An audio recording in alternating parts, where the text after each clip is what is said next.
இந்த கேம்பிட்னா என்ன?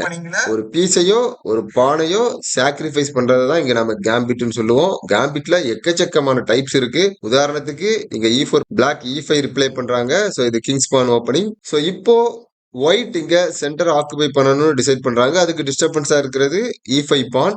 ஸோ இந்த இடத்துல எஃப் பானை புஷ் பண்ணி இங்க எஃப் பானை ஃப்ரீயா கொடுக்குறாங்க. ஒன்ஸ் எஃப் பானை டேக்ஸ் எடுத்ததுக்கு அப்புறம் இங்க பான் D4னு ப்ளே பண்ணுவாங்க. ஸோ இப்போ ஒயிட் இங்க ஒரு மெட்டீரியல் லாஸ் பண்றாங்க.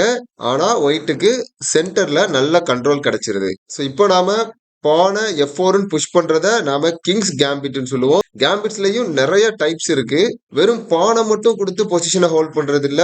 ஒரு பெட்டர் பொசிஷனுக்காக பீசஸ் கூட சில நேரம் கொடுக்க வேண்டியது இருக்கும். எத்தனை விதமான கேம்பிட்ஸ் இருக்கு அப்படிங்கறது ஈஸியா தெரிஞ்சுக்கிறதுக்காக ஒரு PDF ஒன்னு கலெக்ட் பண்ணி வச்சிருக்கிறேன். ஸோ நீங்க கூகுள்ல சர்ச் பண்ணாலே உங்களுக்கு கிடைக்கும். ஸோ அப்படி யாருக்கும் தேவைன்னா வாட்ஸ்அப் நம்பர் கொடுத்துருக்கிறேன். ஸோ அந்த நம்பருக்கு வாட்ஸ்அப் பண்ணுங்க. இந்த PDF நான் உங்களுக்கு அனுப்பி விடுறேன். ஸோ இதுல எல்லா டைப்பான கேம்பிட்ஸும் இருக்கும். ஒரு நாலேஜுக்காக இந்த PDF நீங்க ரெஃபர் பண்ணலாம்.